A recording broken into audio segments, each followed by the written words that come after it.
Oke, ini kita lagi trading di akun kecil. Sekalian aja saya jelaskan sedikit mengenai trendline. Oke, untuk pertama tentu saja kita harus mengetahui bentukan market ya. Misalnya uptrend kah, downtrend kah, ataupun sideways. Kalau seperti ini kan kita udah lihat jelas nih marketnya uptrend atau trend ke atas. Oke, tentu saja sama kayak kita kalau mau kerja tentu harus tahu dulu ya kan. Baru kita bisa ambil tindakan dan keputusan mesti ngapain. Nah seperti itu. Sama juga kalau kita lagi trading itu kita mesti tahu dulu tuh marketnya kayak mana, baru kita bisa ambil tindakan. Kita bakalan ngambil posisi atas atau ke bawah, buy atau sell. Oke, 1 menitnya profit ya. Kemudian untuk yang kedua, kita perlu mengetahui support dan resistennya. Nah ini paling penting nih dipahami ya. Nanti saya jelaskan ini untuk detailnya mengenai support dan resisten. Untuk support dan resisten ini kita nggak perlu nariknya itu jauh-jauh ke belakang, kita ambil yang terdekatnya aja. Seperti market ya sekarang ini kalau kita mau bercerita kayak wartawan berita ya. Oh ini salah. Oke, ini supportnya atau area terendah yang sebelumnya ya. Dan di atas ini adalah resisten atau area tertinggi. Kurang pas, jauh benar ya. Nih. Ini resistennya, dan posisinya di resisten di belakang itu ditembus sama resisten di sini. Kelihatan ya garis yang saya tarik ini nggak lurus karena posisi resisten di belakang itu udah ditembus, dan market kelihatan juga trennya ke atas. Itu nih kelihatannya. Dan kalau kita tarik lagi nih support terdekatnya, support pendeknya di bawah sini nih supportnya, di sini juga supportnya, dan marketnya udah naik dari sini nih. Dari bawah sana juga udah kelihatan naik. Nah, ini udah kelihatan jelas ya. Di sini bisa dilihat marketnya turun ya, kelihatan di sini. Oke, jadi sebelum saya OP, saya kasih nih gambaran yang ada dalam kepala saya. Jadi market sekarang itu, market nih dari bawah sini lah.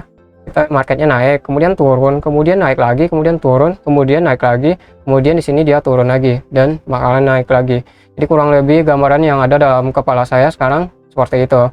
Oke, jadi apa yang harus saya lakukan? Maka di sini saya bakal masuk buat OP buy, OP ke atas. Saya bakal langsung aja eksekusi 3 menit ke atas. Oke, kita udah ambil posisi buy 3 menit ke depan.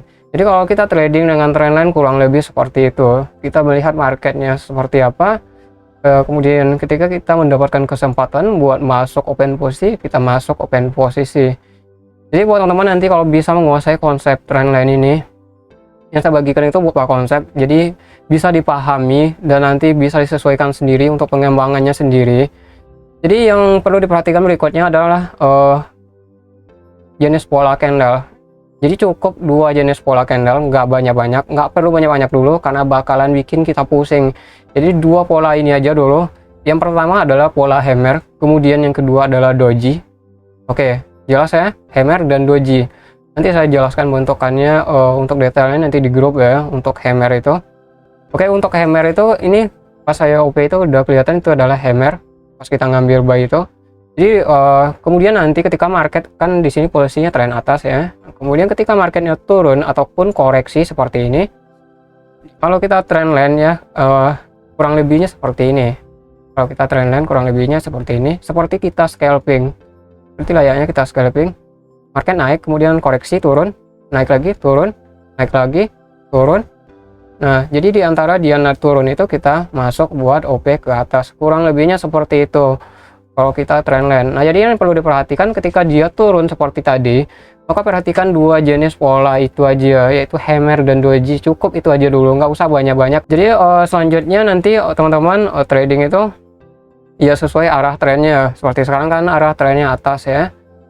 Kalau arah atasnya kita ikutnya ya follow trennya, ikut arah market. Jadi kalau trendline kita ikut arah market, kita nggak OP melawan market, tapi kita mengikuti arah market seperti itu.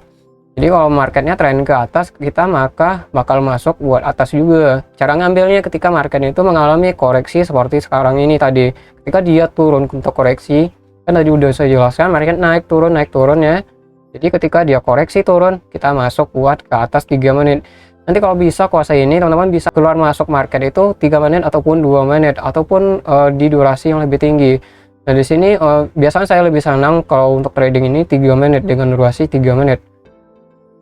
Oke, ini kalau masih loss ya, saya masih bakal ngambil posisinya itu atas karena di sini kelihatan itu hammer dan doji, itu udah kelihatan jelas. Ini market palingan sampai di sini dia koreksi. Jadi kalau ini terlalu cepat tadi, maka saya masih ngambilnya posisinya atas. Kita lihat, tapi kalau ini dapat, kita nggak usah lah, nggak usah terlalu serakah di market ya. Nah oke, profit juga ternyata. Jadi benar ya, ini koreksinya udah berakhir di sini dan itu pas sesuai yang kita gambarkan tadi. Ya jadi kurang lebih seperti itu untuk teknik trendline ini. Untuk teknik trading dengan trendline, nggak ribet-ribet amat. Ya sama kayak kita seperti menggambarkan market itu dalam kepala kita. Jadi kita trading itu mengikuti arah market. Oke guys, saya masuk untuk posisi buy 2 menit lagi. Kenapa? Karena udah jelas koreksinya udah berakhir di sini. Maka saya masuk open posisi buy 2 menit ke depan. Kita lihat.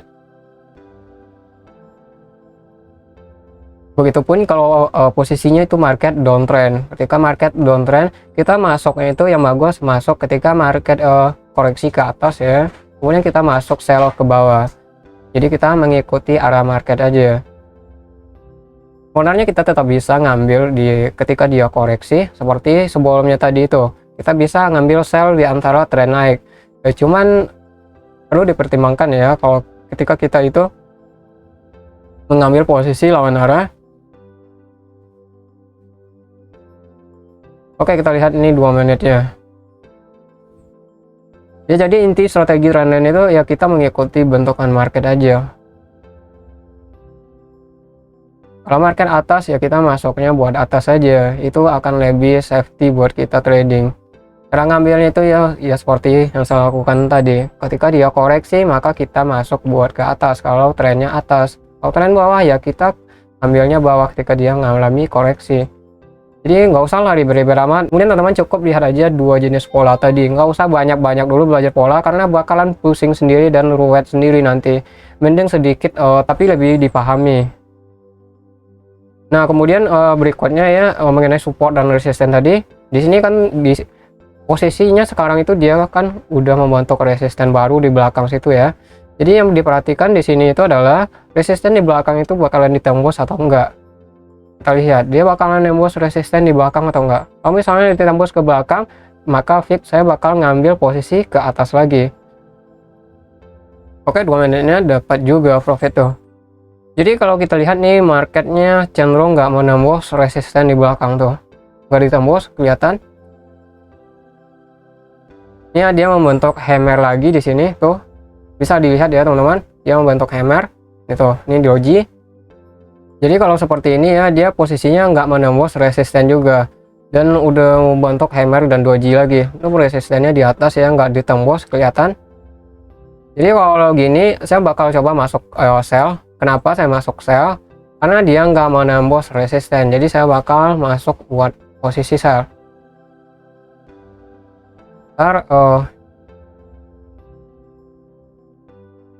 Oke, kita gas ke bawah 3 menit. Kenapa kita sell? Karena dia nggak menembus resisten. Nah, kalau kita lihat nih market itu seperti naik kagak, turun pun kagak. Ini jadi di atas itu tuh kan di belakangnya tadi kan ada area tertinggi. Nah dari sini terlalu tinggi nih. Yang ini nih. Nah ini kelihatan ya. Jadi dia nggak menembus resisten di belakang. Area tertinggi di belakang itu nggak ditembus. Jadi kita jadi di sini market bakalan koreksi lagi ke bawah. Karena kenapa? Karena di situ dia juga udah membentuk lagi pola hammer dan dia membentuk lagi doji. Jadi makanya untuk itu saya ngambil posisinya ke bawah. Jadi kalau seperti ini bisa jadi market ini udah bakalan berganti tren atau bakalan koreksi dulu. Jadi bisa aja nih market bakalan ganti tren untuk downtrend ke bawah seperti itu. Makanya teman-teman penting nanti untuk belajar support dan resisten. Nanti untuk detailnya saya jelaskan juga di Olim Trade ini. Sebelumnya itu di Binomo udah saya jelaskan mengenai support dan resisten. Jadi saya trading udah berapa hari nggak mau barbar lagi. Kita tradingnya lebih santai. Kenapa? Karena tiap hari kena limit. Ya udahlah ya. Jadi kita tradingnya lebih santai nih, $2 aja. Bisa dilihat tuh ke bawah cuman $2, $3 ya gitu-gitu aja. Ya nggak apa-apa lah, kita nggak usah lah target terlalu tinggi. Mengingat saldo kita juga nggak ini. Kita lihat ya, untuk posisi sekarang dia tuh supportnya udah dibentuk lagi di belakang ya, support terdekatnya udah dibentuk di belakang. Jadi patokan kita sekarang itu adalah resisten atas, kemudian support di belakang. Dia bakalan menembus resisten atas atau bakalan menembus support di bawah. Kalau bakal menembus support di bawah, jadi market nih bakalan terjun ke bawah, bakalan downtrend atau trennya udah bakalan berbalik dari uptrend ke downtrend. Ini bisa ditarik lah ini garis horizontalnya di atas ini nih. Nah, ini area resisten yang harus dia tembus. Kalau tembus resisten ini, maka fix saya bakal ngambil posisi buy, posisi ke atas. Oke, kita lihat nih, kita ngambil sell 3 menit ke bawah tadi. Kita lihat juga apakah dia bakal menembus support di bawah situ. Di belakang sebelumnya itu karena udah kelihatan tuh ada supportnya, bakal ditembus supportnya atau enggak tuh.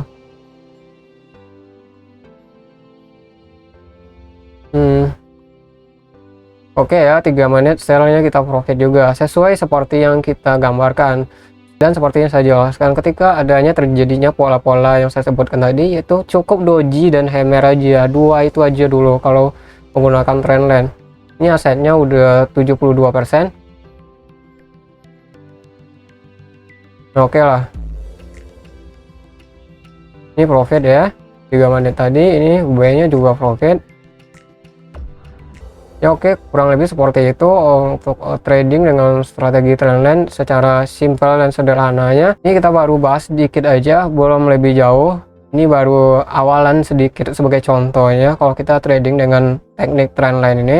Oke, di sini saya masih belum ini buat ngambil posisi ya. Ini aset kita udah 70% ya. So, kita udahan aja ya kali ya.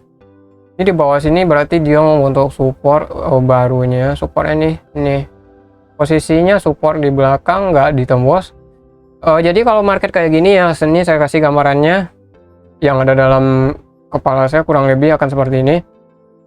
Jadi market ini jadi seperti ini ya kan, naik nih dari bawah.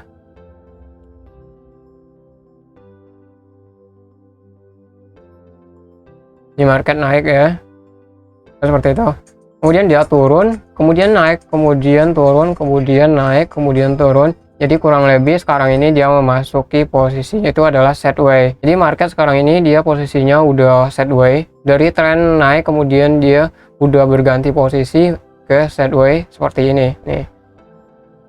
Sampai sewaktu nanti salah satu resisten ataupun supportnya itu bakalan ditembus sehingga terbentuk support ataupun resisten baru di atas. Kalau resistennya ditembus ke atas, maka market bakalan lanjut buat ke atas setelah sideways ini. Walaupun supportnya ditembus, maka market bakalan downtrend ataupun malah koreksi sedikit lagi dan bakal melanjutkan untuk tren ke atas lagi. Nah, itu tergantung juga dari faktor TF yang lebih tinggi. Seperti yang pernah saya jelaskan di video sebelumnya itu. Bentar lagi nih saya juga mau pergi, ini asetnya juga 64%. Jadi untuk lebih jauhnya kita bahas di video berikutnya.